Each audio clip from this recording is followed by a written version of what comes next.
आगामी कार्यक्रमों में भारतीय जनता पार्टी के और सभी बड़े वरिष्ठ दायित्ववान भी हैं, उसमें कुछ नए हैं, तो उन लोग कार्यक्रमों को लेकर और विभिन्न विषयों पर चर्चा हुई। और उस जन चौपाल में हम माननीय प्रधानमंत्री नरेंद्र मोदी जी को धन्यवाद देंगे कि प्रदेश में पहली बार किसी असली आदिवासी को उन्होंने मुख्यमंत्री बनाया है। और आगे पार्टी के कार्यक्रमों से, योजनाओं से सबको जुड़ के आने वाले लोकसभा और आगामी कार्यक्रमों में भारतीय जनता पार्टी के और सभी बड़े वरिष्ठ दायित्ववान भी हैं, उसमें कुछ नए हैं, तो उन लोग कार्यक्रमों को लेकर और विभिन्न विषयों पर चर्चा हुई। हमारे साथ भारतीय जनता पार्टी के प्रदेश अध्यक्ष किरण सिंह देव यहाँ पर मौजूद हैं। आज दो महत्वपूर्ण बैठक हुई। एक भारतीय जनता पार्टी एसटी मोर्चा के पदाधिकारियों की बैठक हुई, कार्य समिति की बैठक हुई, और उसके अलावा भारतीय जनता पार्टी के विधानसभा चुनाव में जो प्रत्याशी हारे हुए थे उनकी भी बैठक हुई। तो इन बैठकों में क्या हुआ? आज हारे हुए प्रत्याशियों की भी बैठक हुई है, बहुत सारे हार के कारणों की समीक्षा भी की गई है। क्या क्या हुआ? नहीं, देखिए क्या है, ये तो अपने संगठन के काम करने का तरीका भारतीय जनता पार्टी में। हाँ, जो हमारे विधायक जीत के आए हैं उनमें से कुछ मंत्री बने हैं।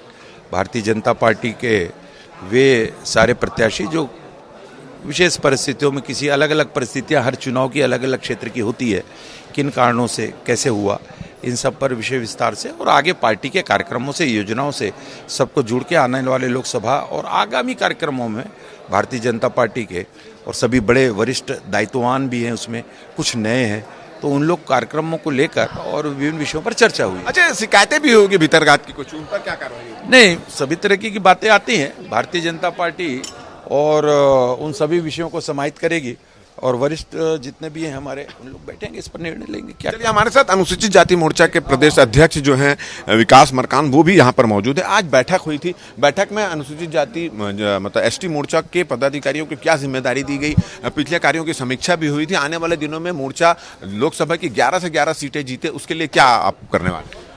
आगामी लोकसभा चुनाव की दृष्टि से भारतीय जनता पार्टी अनुसूचित जनजाति मोर्चा की ये महत्वपूर्ण बैठक हुई और इस बैठक में हमने तय किया कि आदिवासी जन चौपाल के माध्यम से हम अपने आदिवासी क्षेत्रों में जाएंगे और उस जन चौपाल में हम माननीय प्रधानमंत्री नरेंद्र मोदी जी को धन्यवाद देंगे कि प्रदेश में पहली बार किसी असली आदिवासी को उन्होंने मुख्यमंत्री बनाया है। नहीं तो कांग्रेस ने तो नकली आदिवासी को भी मुख्यमंत्री बना दिया था।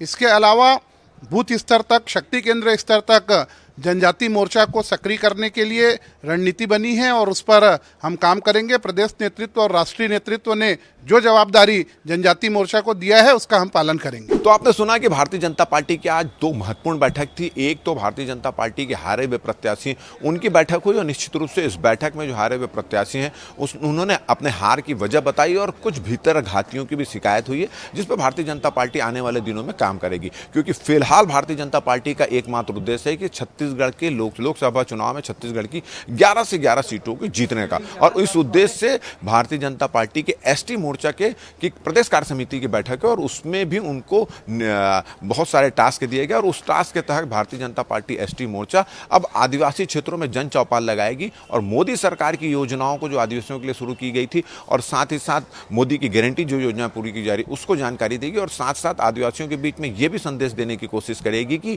मोदी जी ने छत्तीसगढ़ में पहली बार किसी आदिवासी को, असली आदिवासियों को कमान सौंपी है। अब देखना है कि ये जो प्रयास हो रहे हैं, ये कवायद जो की जा रही है, वो भारतीय जनता पार्टी को 11 से 11 सीटें लोकसभा में दिलाती है या नहीं दिखाती। कैमरामैन नजीर खान के साथ राजेश मिश्रा, IBC 24 रायपुर।